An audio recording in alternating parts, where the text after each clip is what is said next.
Well, well, Naya, isn't that a sight? The one they all talk about has come to visit us. Greetings, prophetess. I'm Juslan Sharim, and, as you might know already, one of the ever-renowned Neramese mages around here. What's your name? Zoe, pleased to meet you. Pleased to meet you. Beautiful name, by the way. Usually, our Azilian names sound as if they were chopped up with a cleaver, but yours doesn't. You have to tell me someday how a child of the steppes ended up in Ostian. But anyway, what brings you to me? Do you need anything specific, or do you just want to talk? I heard you know quite a lot about magic. Care to share your insight on how it works? What, are you asking me to teach you? From what I've heard, you know magic as if you've studied it for centuries. But sure, why not? What do you want to know? Please explain to me what exactly an elementalist does. Ah, elementarism. If Sinistra is a Scaragian dagger, and thaumaturgy is a solid broadsword, then elementarism is a giant, two-handed warhammer. A good elementarist is able to realize eventualities in which the air around him suddenly bursts into flame, or channel lightning from the sky. A very aggressive and powerful school, as you can imagine. Most arcanists favor it above others. And what is there to know about thaumaturgy? A thaumaturgist is able to alter his body and his surroundings to his liking. In practice, that means he can, for example, create magical wards between his fingertips, or send bursts of telekinetic energy towards his foes. He can also boost his own bodily capabilities, and even go as far as healing his own wounds, even though that is to be done with caution, since it strains the mind quite a lot. A very noble school, you see, but also very limited. What can you tell me about Sinistra? Shush, don't talk so loud. You know how our holy friends around here feel about this school. We don't want them to get upset, do we? Oops, sorry. Sinistra. It's the mightiest of the three schools, but also the most dangerous one, which is why practicing it is forbidden on every continent of the civilized world, except for Kiera. That is mostly due to the kind of eventualities it interacts with. The human psyche and the forces of life and death. Someone trained in the arts of psionics is capable of forcing his will onto others, and I'm not speaking metaphorically here. An able entropist, on the other hand, can revive the dead as his minions, and channel the energy of death. A stunningly powerful feat if you know what you're doing, and a stunningly suicidal one if you don't. This is also why only 5 of 10 students of Sinistra manage to master it. The other 5s either stop in time or end up as either a driveling lunatic in an asylum, or as a greenishly steaming skeleton. Both of the latter rather undesirable perspectives, if you ask me. So if you plan to use it yourself, just be careful. You're Kiranian, aren't you? Well observed. I'm a child of the sand, a vassal of the Golden Queen, or whichever other nickname these idiotic people around here have for us. How did you end up in Nerizul Aranciel's order? Kiera and Nerim aren't exactly a stone's throw from each other. That's a long story, and no offense, one I rather wouldn't share. I'm not a friend of wearing my heart on the sleeve. Suffice to say that I, as most of the Order, have had bad experiences with the reign of the Lightborn. Didn't we, Naya? I've never gotten the chance to see Kiera myself. Well, I haven't been there in over 20 years, but I'll do my best. What do you want to know? People always say that Kiera was ruled by philosophers and not by the Lightborn. What is the meaning of that? Well, probably that in Kiera, freedom of thought and philosophy play a much bigger role, as opposed to most other countries of the civilized world. Still not big enough, if you ask me, but a lot more compared to this place. I've heard that families in Kiera are different. Children have more than father and mother? Well, not literally, but yes, most do. In Kiera, people live in these so-called communes, which are, how do I put it? Well, families with more than 2 parents. 1 woman, 3 men, and their children. Or the other way around. You get the idea. What? So one woman is allowed to have multiple lovers at the same time? Or one man, two women, or one man, two men. Not all the communes are the same, you know. It's just that the idea of eternal togetherness and possessiveness isn't a part of Kiranian culture. If you love someone, you do. And if you love another person, too, that's not a problem either. I myself have always lived rather traditionally in that regard. But as strange as this might sound to you, the communes actually work quite well. Less drama, I suppose. Interesting idea. Indeed. Who is Nea you always talking to? Someone asks about you, darling. Isn't that charming? Most people are too polite to. But I'm afraid I can't satisfy your curiosity, at least not today. Let's just say that there are more things between life and death than what meets the eye. Thank you, Yuzlan. You gave me a lot to think about. One day, Nea. One day. So what's so spectacular about this? To me, our pal here looks like your average crypt corpse. Well, he isn't. Do you see this marking on his forehead? That's a symbol of the Ashian, one of the two priest castes who reigned over the Pyrean Empire like the Lightborn did over Vin. He was no high priest, but more than an acolyte. Let's just hope he participated in the manufacture of the Cyrodiil stone back in the Pyrean era. Well, hoping can't hurt. But look, we have company. Dalvarek, Archmagister, how's the situation? Walk blessed, Grandmaster. We're fine. Everything is ready. So this is her?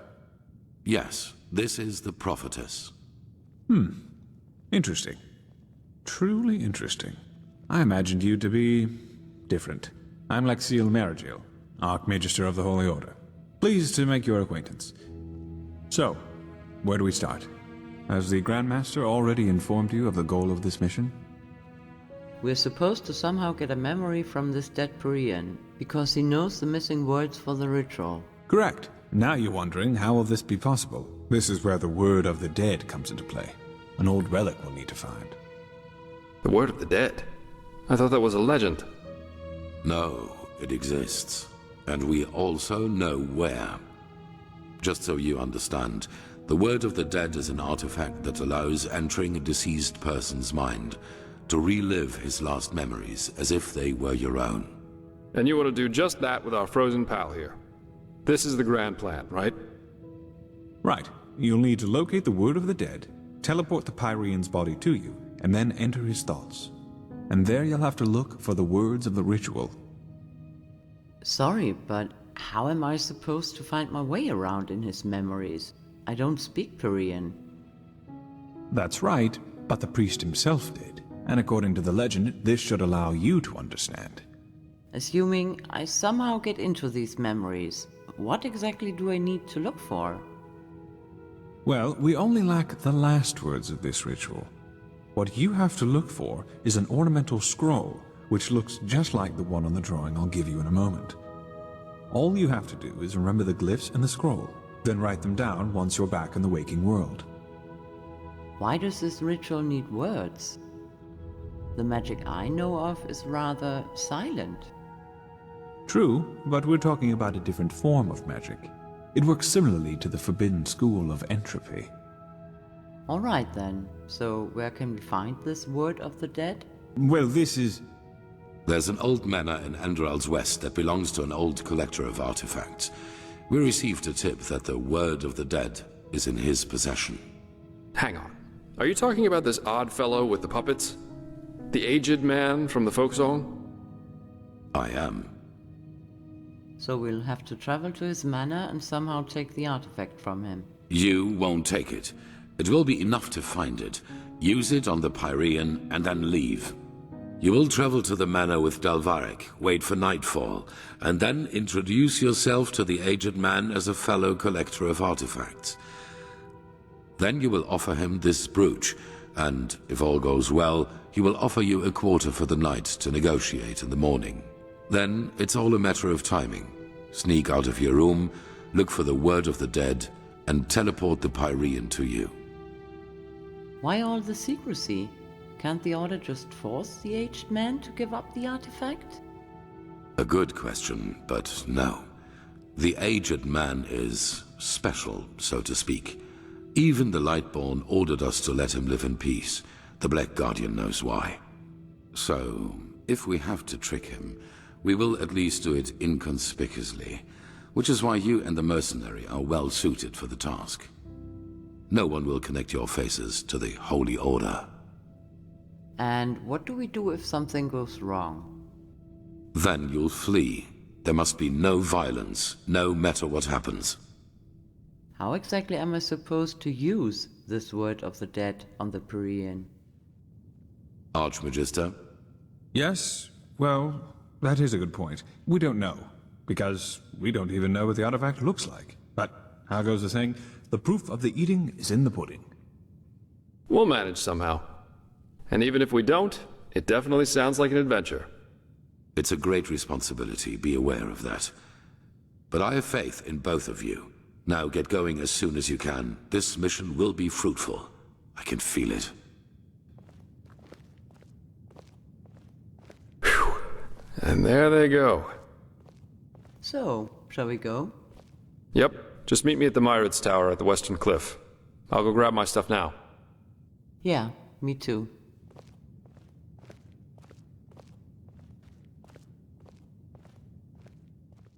Hey, Shari, how did you end up in Ner'zhul Aranciel's order?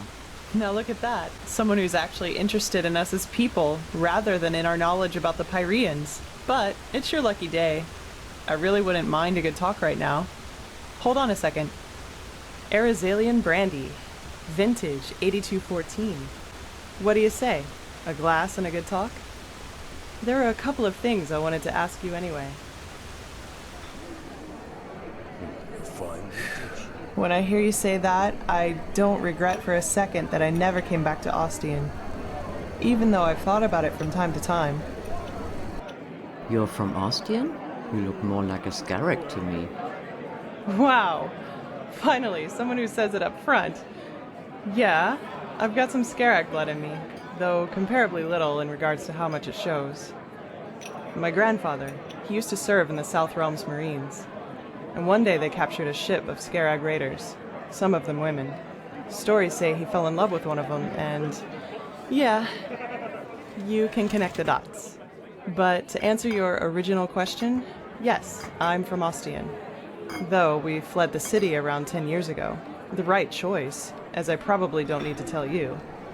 The temple was always a bunch of fanatical fuckheads, but that bastard High Priest Janus gave the word butcher an entirely new meaning. Honestly, I'm not too surprised about what Janice did. Give someone too much power and they show their real face. Maybe. Warriors of the Creator. War against the infidels. The Creator's children don't even sugarcoat how radical their faith is anymore. And still, so many people join their ranks. It's fucking insane. But then again, I guess that's religion for you. Don't think for yourself anymore. Let someone else do it for you.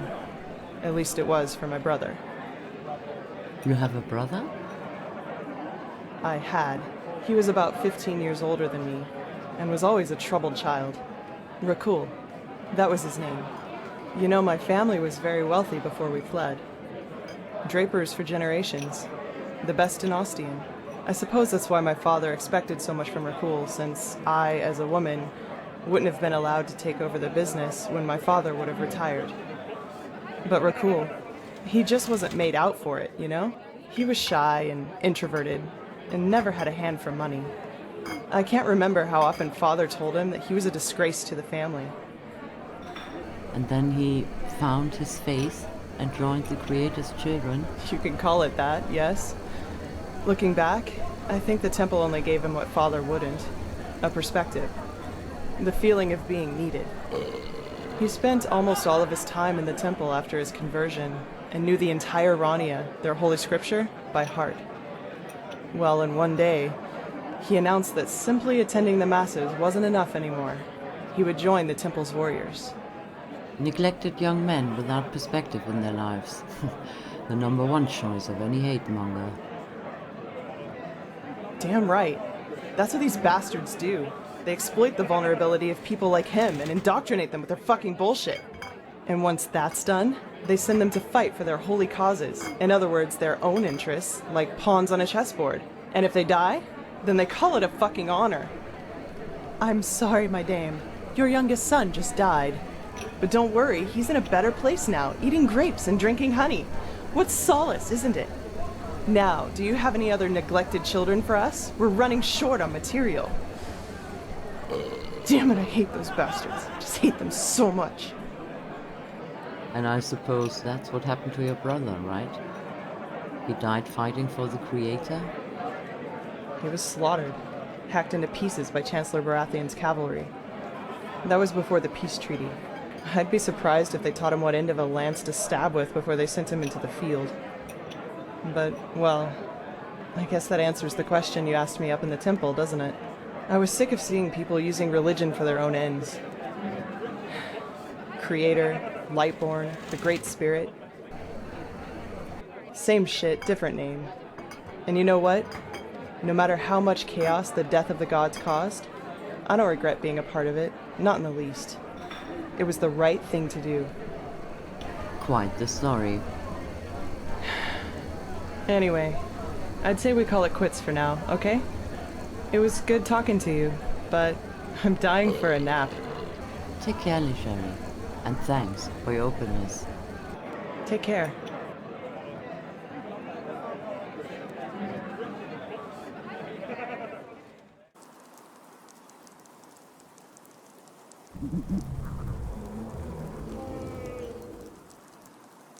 Walk blessed, my lady. Ah, there you are. Ready to go? I hope you didn't have to wait too long. I met Sherry on the way here, and we had a chat in the tavern. By the way, what's the story behind the scar of yours? The scar? Well, let's put it this way. If you one day end up in a Talgolian tavern and two 6-foot-tall Razalian women invite you into their room, you should either damn well know who they are or make a run for it. Let me guess, you did neither? Hands up. Guilty. Some rich snob had hired me back then to bring him a totem from one of the camps of the Free People. That is, the Erazilians who worship their ancestors' gods, instead of the Lightborn, and live as nomads. Since you're part of Razalian, I'll just assume you know a little about the conflict between the civilized and the Free People there. The assassinations, the blood feuds, and so on. The usual, if two sides both believe they're on the right side of history. Anyway, obviously this job of mine originated from that feud. The totem belonged to a free tribe, and the snob wanted it in order to publicly defile it. So I got it for him. And I guess those two Erazilian women were of the Free People? Correct. And I was a little drunk and a little lonely, if you get what I mean. Have you ever seen a pure-blooded Razalian woman in her 20s? It's really hard to say no to that. In any case, as you already noticed, the whole thing went down differently than expected. My face made acquaintances with a table leg and 4 absolutely untender women's feet and hands. And of course the totem was gone, together with all my clothing and money. I guess I had that coming somehow. That's what happens if you ask your loins rather than your head in the wrong situations. Ouch! They took your clothing? Yeah. Mind if I think this is funny? Oh, whoa, such a cold world this is. I present you my deepest scars, you thank me with naught but mockery. Be damned, O impish creature. But anyway, how does the saying go? A truly beautiful face can never be tarnished. Nothing more attractive than a modest man. And that's why you enjoy working with me. Okay, let's go back to business. Wonderful. Here, this is the place where the aged man's manor is supposed to be. Lead on. I'll follow you. Do you know the aged man? No one knows from whence he came. His house lies on the edge of a solitary cliff. Pallid lights illuminate the dark at night, gleaming out the windows of the aged man's abode. If you batter up his doors, say farewell to the world. For everyone who entered never walked back on the road from the ancient abode. Notorious of widespread fame, yet no one knows him by his name. The aged man in his abode on a solitary cliff. So these are the puppets the bards have been singing about. Huh. Interesting to see what some people consider art.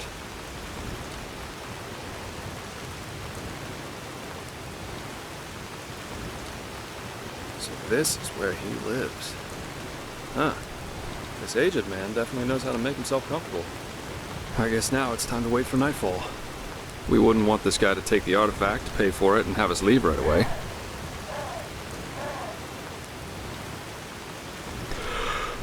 Alright. I think that's enough. Now let's see how we can get in there. These busts look interesting.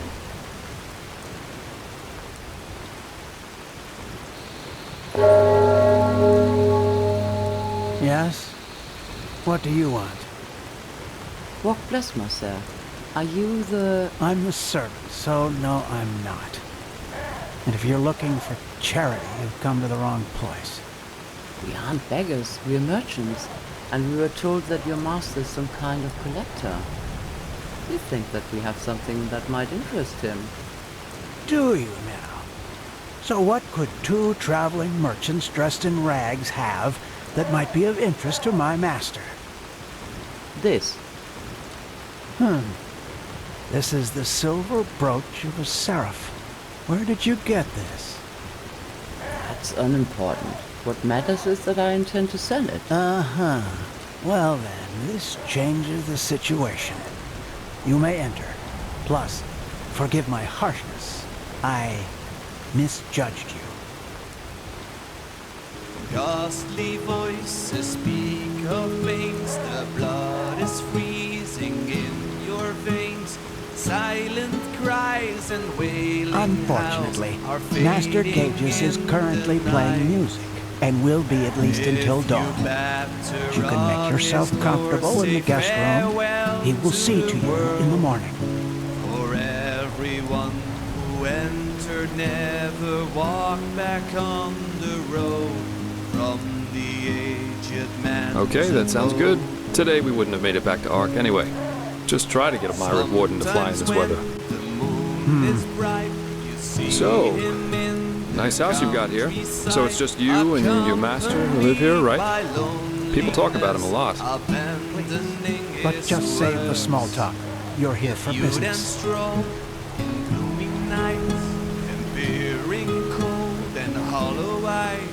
You've run across a wooden door carved by the aged man. If you batter at his door, say farewell to the world.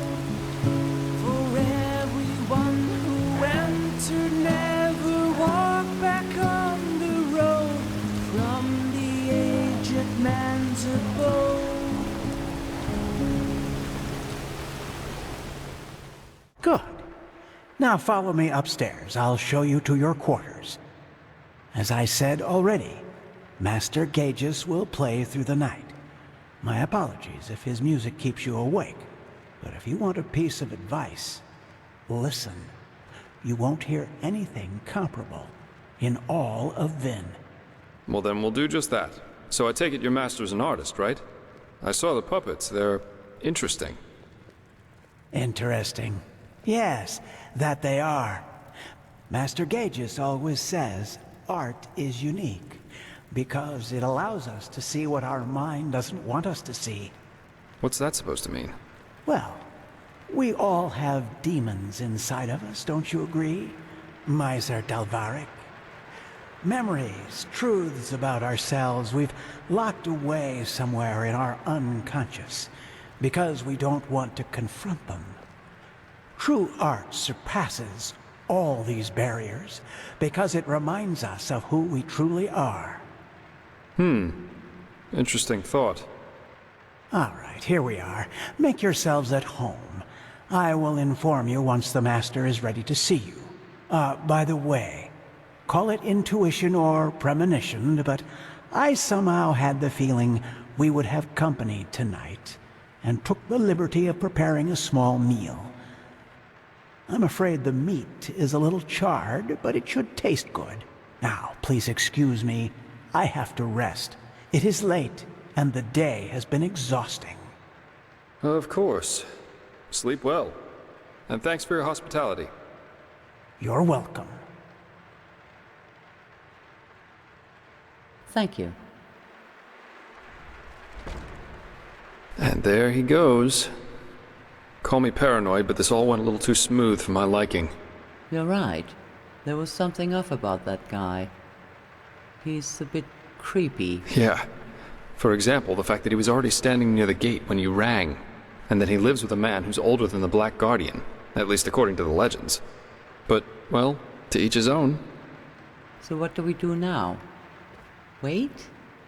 Yeah, 1 or 2 hours at least, until this servant's asleep. I've got a skin of wine with me, so if you want we could enjoy it in the meantime. I wouldn't touch this food if I were you. You could tell me about this trial while we're waiting. Or about anything, just distract me from those damn ugly puppets over there. Sounds good. Interesting thought. The thing about the last moment that lasts forever. Did you know that Kyrian mentalists are apparently able to sort of become aware in their dreams? And apparently in a dream, one can exist free from time. There's a story about an arcanist who spent 1,000 years in a dream while he only slept 8 hours in his waking life. But, well, that's a topic on its own. I think it's late enough for our little excursion now. Let's find that relic. There it is. Master Gaius' music that transcends all barriers. As jolly as this place.